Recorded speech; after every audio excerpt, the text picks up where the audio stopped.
Good afternoon, everyone. It's Saturday morning in London. It was actually snowing this morning. It's spring in London, and it was snowing only for a little bit, but it's a pretty miserable day outside. Today, I thought I'd do another video about Porsche, however way you want to say it. So when you buy a used 911, you have to make compromises. You have to make compromises on the options that the car has. You have to make compromises based on what's available in your market. You have to make compromises based on your budget.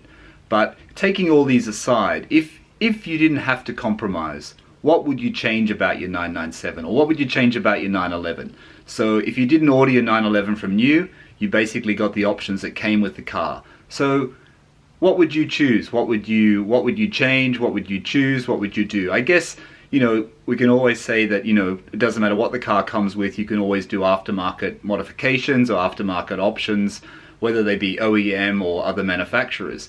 But the thing is, if you're on a budget, and we're all on a budget when we buy, if we're buying a used 911, we're doing it because we love, we love a 997, or we love a 964, or, whatever it may be, a 993. But if you're buying a 911, and let's talk about 997 because that's what I have. If you're buying a 997 and you're on a budget, and I was on a budget, as you can see from when I was trying to be sensible somewhere here, my first video about buying thinking about buying a 911, you have to be sensible, and when you buy it, you still have to be sensible because there's costs, there's running costs and all those things. And, I've been pretty lucky, my costs haven't been that expensive, and I bought, a few mods during the process, during I bought a few mods during the year that I've had the car, but nothing, nothing that expensive really. But what are the things you would change on your 997, or what are the things you would change on your 911? This is what I would change. Like I said, some things I have changed already, but this is what I would change. If I had the perfect 997, these are the things I would have liked to have seen on the car. So let's start. Okay, so that first scene I actually recorded on the wrong settings. On the Canon G7X Mark II I have two settings. A custom setting, which is all set up for the videos that I make, and auto setting, which is just for images. So that was set on the auto setting. So if the color's slightly different or there's something weird about it, that's the reason why. Sorry about the curtain in the background, trying to film in a different room today. Natasha's doing work out in the main room, so didn't want to disturb her. So number one, what would I change? First thing, I'm not going to number these, but the first thing would be, I really love the color. You saw on Instagram that I posted about silver being the greatest color for a Porsche 911, even though I love all the PTS colors that are coming in the GT3s. If I had a choice, I would have preferred GT silver over Arctic silver. GT silver, I think in my eyes, is just it's got a little more of a brown tinge to it, or a gray, it's more browny than bluey sort of silver, I think. I would have liked GT silver. I'm happy with the Arctic silver. I'm glad it's silver and not black. For example, my car before, my Audi, was black. I do like the new Tourings in black, but I think for I especially like the black one that's got the yellow ceramic brakes. So I would have liked GT silver, but I'm happy with Arctic silver. So that's one thing I would change. I mean, I'm very happy with my car, and it took me quite a while to find it, as you guys probably know if you've watched my original video. Somewhere here, I'll link it. But it would have been good if it had the PSE, the Porsche Sports exhaust. The switchable exhaust would have been a good thing. I've heard from a lot of people, though, that it's not very loud. Some people say it's not loud enough. The thing is, as you know, I changed that. I changed it to, well, if you don't know, you can watch the video, but I changed that to the Pfister mod exhaust from Darren Pfister in California. Had that changed over. I won't go into that now because there's another video about that. You can watch that video on my channel. But yeah, so I'm very happy with the Pfister. If I was, when I was searching for the car, I was looking for the Porsche Sports exhaust. I didn't know about Darren Pfister's product then. Happy with the exhaust now, but that's one of the things that I have changed because the sound of the bass exhaust in the Carrera is just too soft for me. It's much too soft. And the Pfister is not that loud. It's not droning or anything like that. But ideal world, it would have been the PSE exhaust standard on the 911. I mean, I would have also chosen to delete the sunroof option. I really don't open the sunroof. I had a sunroof in my previous car, which I used occasionally. I know a lot of people like the sunroof option. I don't even use the tilt function. I don't open it. I have to admit, sometimes in the year or so that I've had the car, I've actually forgotten that the sunroof is actually there until I look up and go, oh, there's a sunroof, and when I'm cleaning the car. So I would have picked sunroof delete. It's not really an option that I would choose in the future if I bought another 911. I mean, the one thing that I do really struggle with, and I've spoken about it before, I won't keep pointing, because I keep pointing, I might not link all these videos, but you can watch it in my channel. There's a video about it. But I would have preferred if the car had better headlights, if it had xenon headlights. Obviously it wouldn't have had LEDs in a 997. LEDs I think only came in the 991, or the 997.2. I would have preferred to have xenon headlights. My previous car had xenons. The headlights in the car at the moment are not very bright. I can change them. I know you guys have given me some options in my previous video. You gave me some options to that. But I think, you know, things I could change, I would definitely prefer to have xenon lights. Brighter light source from the factory would have been great. I mean, the other thing, but it's obviously purely cosmetic, is I would have preferred if the car had more leather parts. The plastic in the 911 is okay. I don't think the plastics in the 911 are as good as an Audi, for example, as my previous Audi. But that's a different story. But I would have preferred to have more leather, especially on the dashboard. I would have liked the leather dashboard, and the top of the door sills, the top of the doors would have been good if they were in leather. That's one thing I would change. I know you can change it. If you get the OEM part from Suncoast, it's about $5,000 US for the dash. I think exclusive options do it as well, probably not as expensive. The thing is that to me is too much money to spend, too much money to add into the car. I wouldn't do it, even though I'd love to do it. But if there was something I could change, you know, if I would have found a 911 with more leather in the interior, I would have actually been happy. Getting onto that point, it's also the door sills. I don't know about you guys, but the door sills in the 911 really drive me crazy.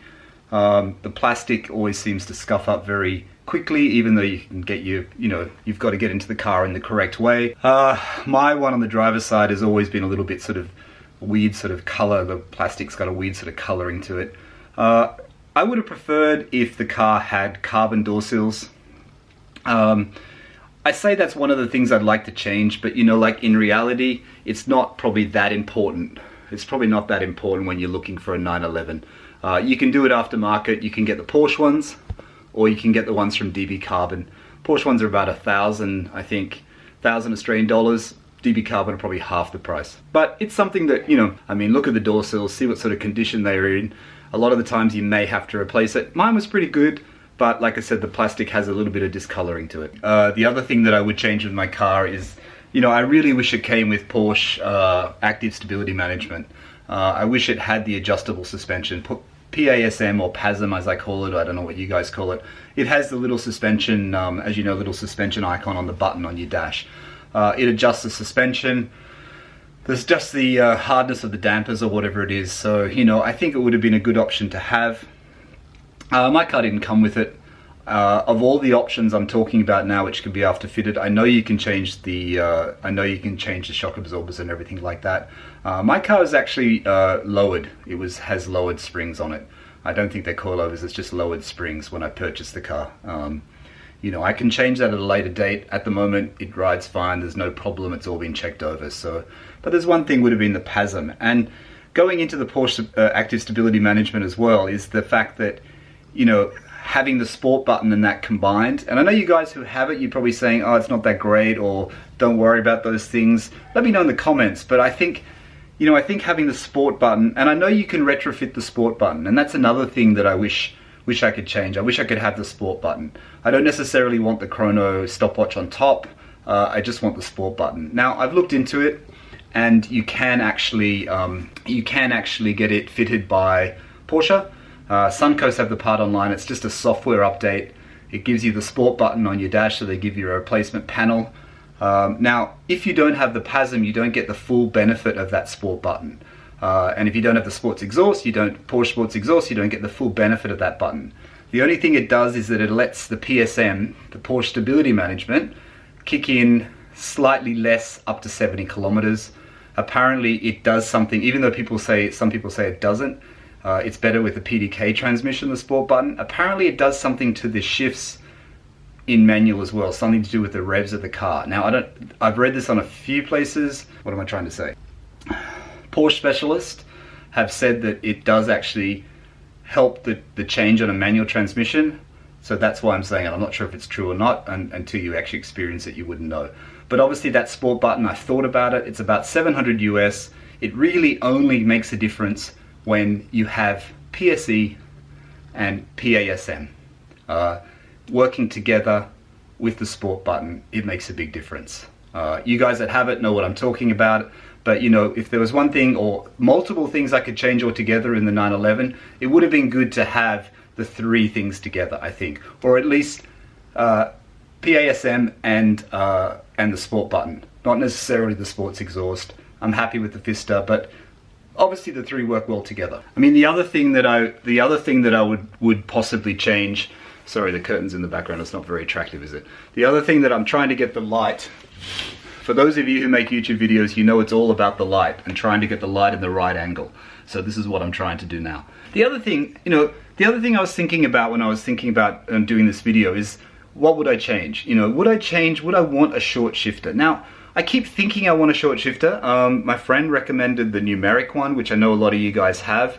Numeric without the numeric cables is apparently pretty good.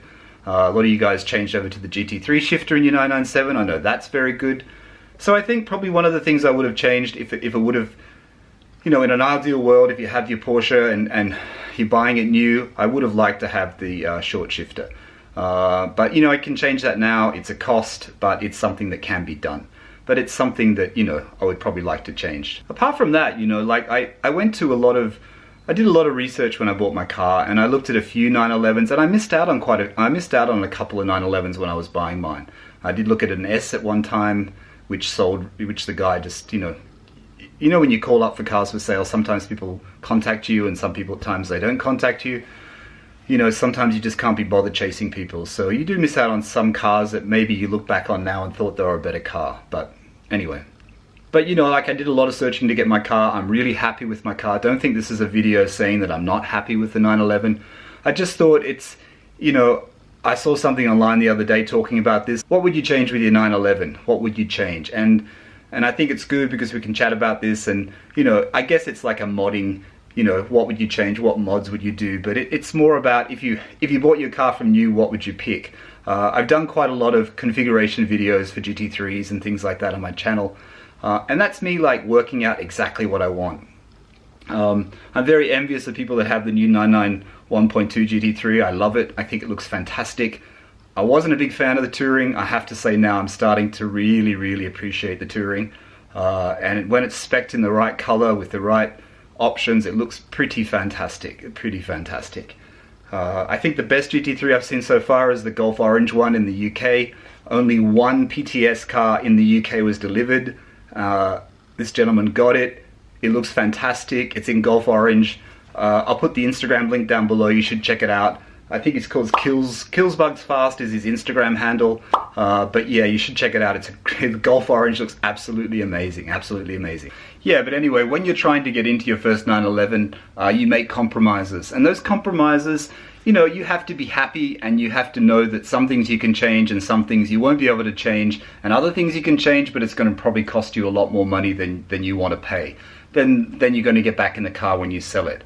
I'm not intending on selling my car in the near future, but like I said to you before, my plan is to get either a I would prefer to go, I mean, I keep saying GTS, but if it's a GTS, I think I would prefer a manual, but I do like the 997 GTSs. I think it'd be more going straight into a GT3, so it'd be a 997 GT3 or a 991 GT3.1, depending on the price and depending on availability. But that's not going to happen for, you know, a couple of years. But yeah, you have to, you know, we all work on a budget.